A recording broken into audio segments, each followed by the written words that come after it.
कभी कुछ पाने की कामना की है? कभी अपने बालक को गोद में अटखेलियां करवाई हैं? इन सब भाव में आधार एक ही है, मोह। कुछ लोग कहते हैं कि मोह बंधन है, अवगुण है, परंतु नहीं। कोई भी भाव कभी गुण बन सकता है, कभी अवगुण। तो क्या मोह गुण हो सकता है?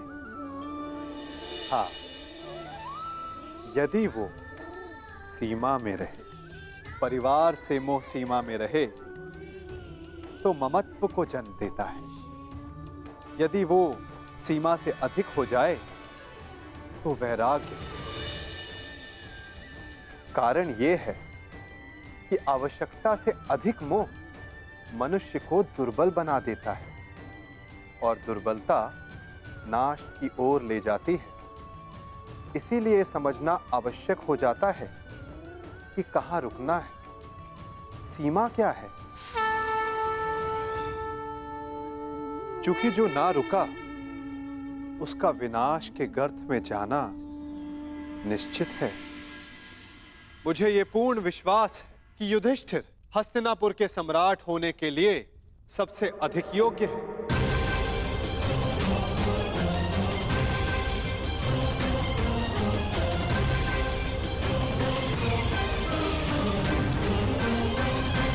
क्षमा चाहता हूं वासुदेव, क्षमा चाहता हूं, परंतु आपके ये दिव्य वचन, आपके ये महान दार्शनिक प्रवचन महामहिम को समझा सकते हैं, महाराज का मन भी परिवर्तित कर सकते हैं, परंतु प्रजा और समाज वासुदेव, उनके सामने युधिष्ठिर के इस पाप को पुण्य कैसे सिद्ध करेंगे? यदि युधिष्ठिर को सम्राट बना दिया गया तो कल को यही उदाहरण देगा, एक ही स्त्री के साथ कई पुरुष विवाह करेंगे वासुदेव। अनाचार, घोर घोर अत्याचार नहीं होगा वासुदेव। हाँ मामाश्री, आपने उचित कहा है। हम ऐसे व्यक्ति को ना युवराज स्वीकार कर सकते हैं और ना ही सम्राट। युवराज पद चाहिए तो युद्ध करके ही लेना होगा, अन्यथा नहीं। अद्भुत, आप तो शीघ्र ही अंतिम निर्णय पर पहुंच गए युवराज दुर्योधन।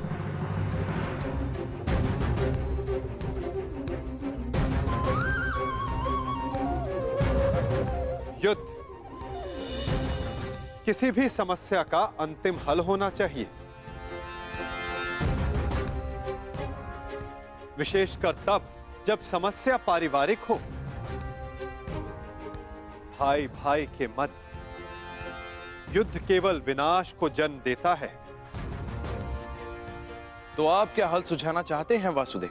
शांति, शांति ही हल है। आप तो देख ही रहे हैं ना वासुदेव, जो एक साथ रह नहीं सकते उनके मध्य शांति कैसे आएगी?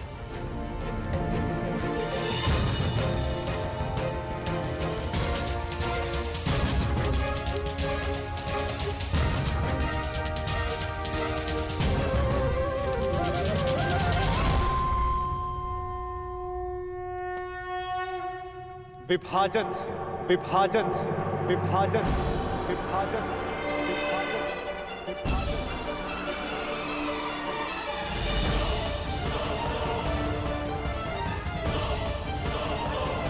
यदि दो लोग परस्पर प्रेम और शांति से नहीं रह सकते, यदि वे एक दूसरे की कार्यशैली और सोच का आदर नहीं कर सकते, तो उन्हें एक दूसरे से दूर रहना चाहिए।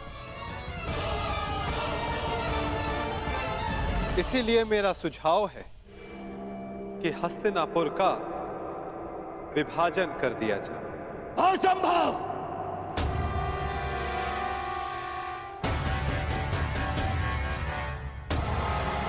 कोई विभाजन नहीं होगा। हस्तिनापुर के सम्राट मेरे पिता हैं।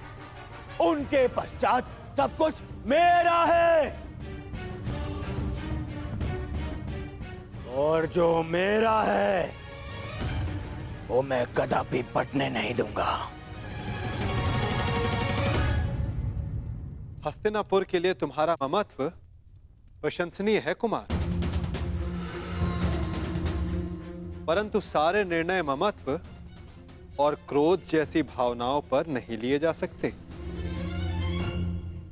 ये भावना का नहीं, आत्मसम्मान का प्रश्न है वासुदेव। और माना कि आप हस्तिनापुर के निकट संबंधी हैं, परंतु इतने निकट संबंधी भी नहीं कि हस्तिनापुर को बांटने का निर्णय ले सके ना। मैं तो केवल सुझाव दे रहा हूं गांधार नरेश। अंतिम निर्णय तो गंगा पुत्र और महाराज धृतराष्ट्र को लेना है। क्षमा करें वासुदेव, मैं ये सुझाव अस्वीकार करता हूं।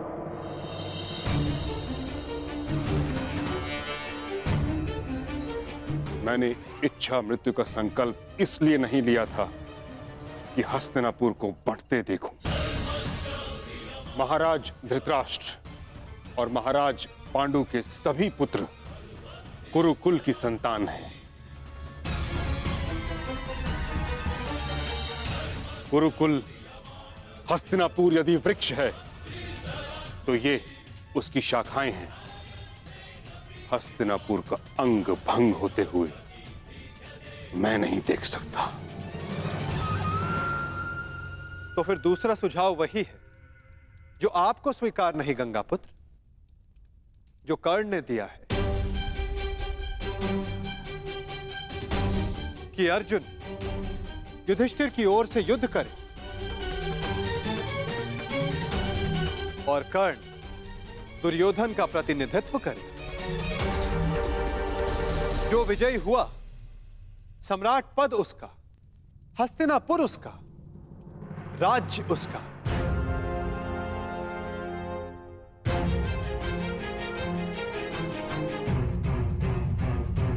परंतु वृक्ष की एक शाखा तो फिर भी कटेगी ही। परंतु मैं ताचरी ने ठीक कहा, हस्तिनापुर का विभाजन स्वीकारा नहीं जा सकता।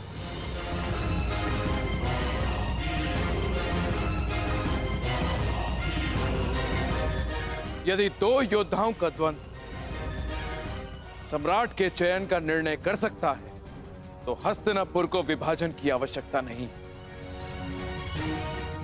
तो कल प्रातः अर्जुन युधिष्ठिर की ओर से और कर्ण दुर्योधन की ओर से युद्ध करेगा।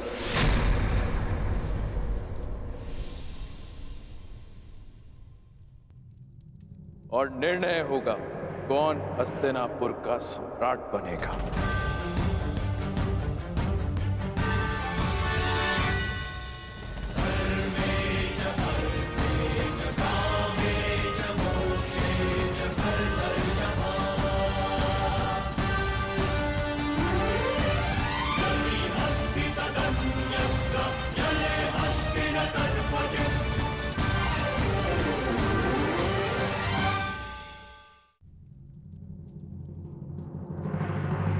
आपने अच्छा किया पिताश्री, जो उस वासुदेव के बिछाए जाल में नहीं फंसे और विभाजन के सुझाव को स्वीकार नहीं किया।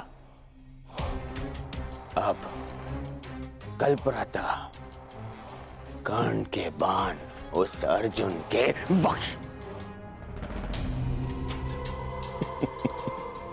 बख्श कोई नहीं, उन पांडवों के स्वप्न को भी छन्नी छन्नी कर देंगे।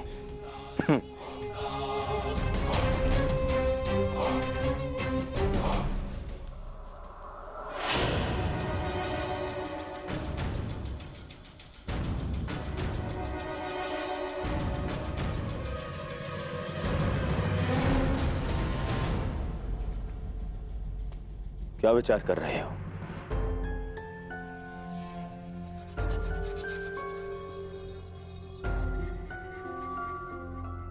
मित्र, मैं विचार कर रहा हूं कि वासुदेव का सुझाव उचित है। देखो मित्र, यदि विभाजन होने के पश्चात सदा के लिए पांडवों से मुक्ति मिलती है तो विभाजन में कोई बुराई नहीं। बस कर्ण, बस, अब और नहीं। आज जिस प्रकार तुमने मेरे राज्याभिषेक का विरोध किया, उसे भूला नहीं हूं मैं।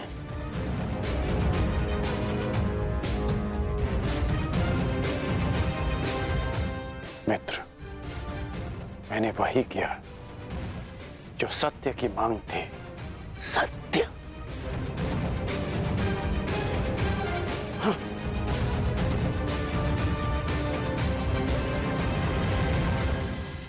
मैं तुम्हें सम्राट बनते देखना चाहता हूं मित्र, परंतु अनीति से नहीं।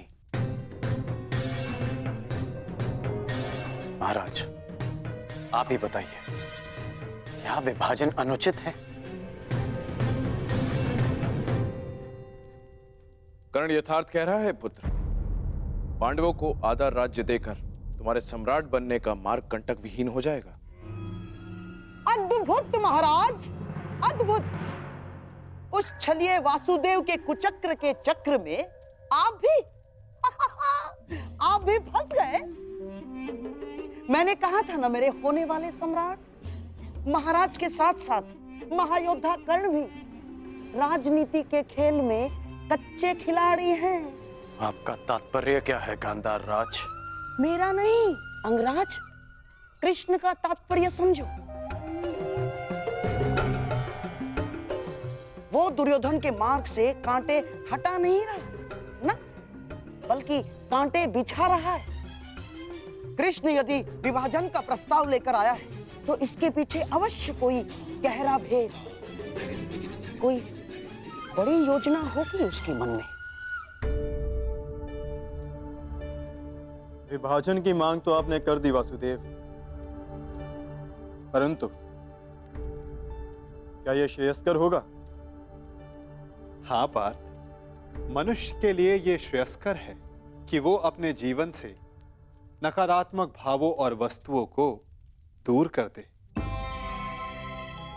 चूंकि नकारात्मक, चाहे मित्र हो या भाई, वो जीवन के लिए शुभ नहीं होते।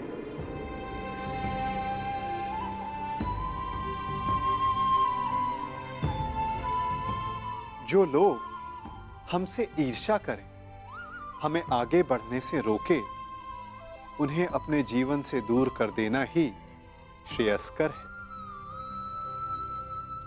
क्योंकि उनके साथ रहने से हमें वो नहीं मिलता जो हमारे जीवन के लिए सबसे महत्वपूर्ण है, अपितु कुछ मिलता है तो केवल तनाव।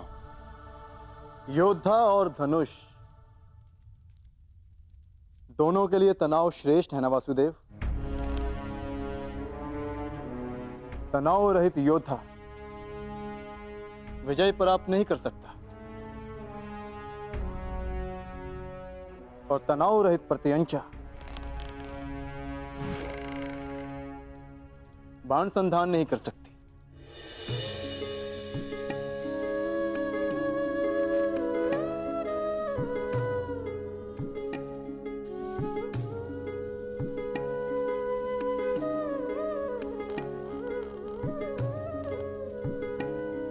अच्छी बात कही अर्जुन,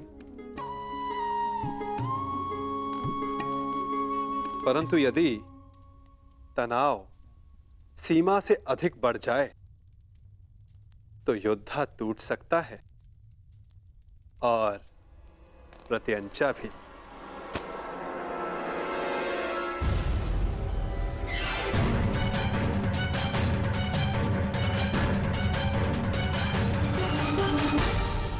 तुम युद्ध के नहीं, जीवन के योद्धा हो अर्जुन। तुम्हें इतिहास बदलना है, इसीलिए तुम्हारा तनाव और नकारात्मक भावों से दूर रहना श्रेष्ठ रहेगा। संघर्ष तभी करना चाहिए जब उसकी आवश्यकता हो। यदि हर पग पर संघर्ष करते रहोगे तो लक्ष्य तक कैसे पहुंचोगे? इसीलिए जैसा मैं कहता हूं वैसा ही करो पार्थ। और मेरा मानना है कि कृष्ण का सुझाव हमारे हित में नहीं, ना, शत्रु के बीज का समूल नाश आवश्यक है। समूल। कृष्ण की छाव में वो पांडव वट वृक्ष के बीज सिद्ध होंगे, जिन्हें रोपने के लिए तनिक भी स्थान दिया गया तो वो जड़ें जमा कर बैठ जाएंगे। और विभाजन का अर्थ हमारे लिए शांति नहीं, अशांति होगी। और ये एक अवसर होगा पांडवों के लिए जो हमें नहीं देना है। कैसा अवसर शकुनी? आप भूल रहे हैं महाराज, द्वारकाधीश कृष्ण उनके साथ हैं। महाबली पांचाल राज द्रुपद अब उनके ससुर हैं। यदि पांडवों को अलग राज्य स्थापित करने का अवसर दिया गया तो वो शीघ्र ही एक बड़े साम्राज्य में परिवर्तित हो जाएगा महाराज। इतना बड़ा साम्राज्य कि हस्तिनापुर का अस्तित्व बौना पड़ जाएगा। इसीलिए श्रेष्ठ यही होगा महाराज, पांडवों को हराकर, उन्हें दबाकर उन पर शासन किया जाए। मामा श्री उचित कह रहे हैं।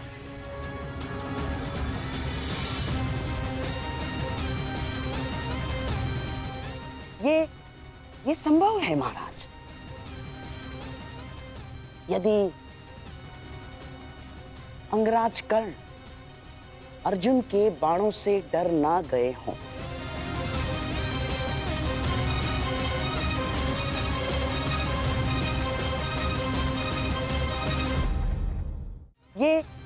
ये संभव है महाराज, यदि अंगराज कर्ण अर्जुन के बाणों से डर ना गए हों।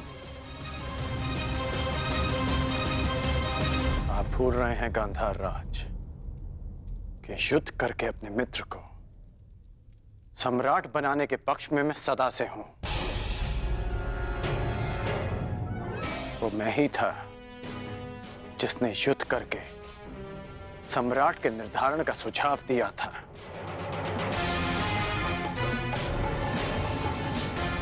और वो मैं ही हूं जो अर्जुन से युद्ध की वर्षों से प्रतीक्षा कर रहा है।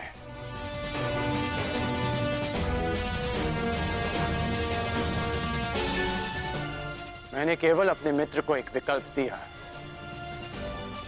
और यदि उसने युद्ध का विकल्प चुना है तो युद्ध होगा।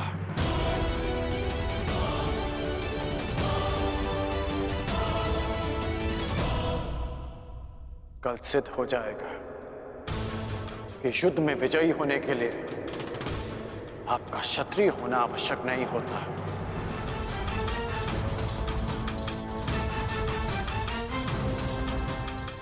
और कल यह भी सिद्ध होगा कि समय आने पर एक सूत भी इतिहास रच सकता है। कल मैं उस कर्ण को इतिहास बना दूंगा वासुदेव। अति उत्सुकता ठीक नहीं अर्जुन।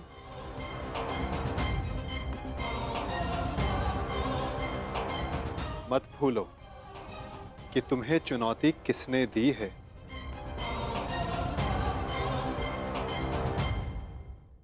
कर्ण को कम मत आंकना। मत भूलो कि वो उस परशुराम का शिष्य है जो तुम्हारे गुरु के भी गुरु।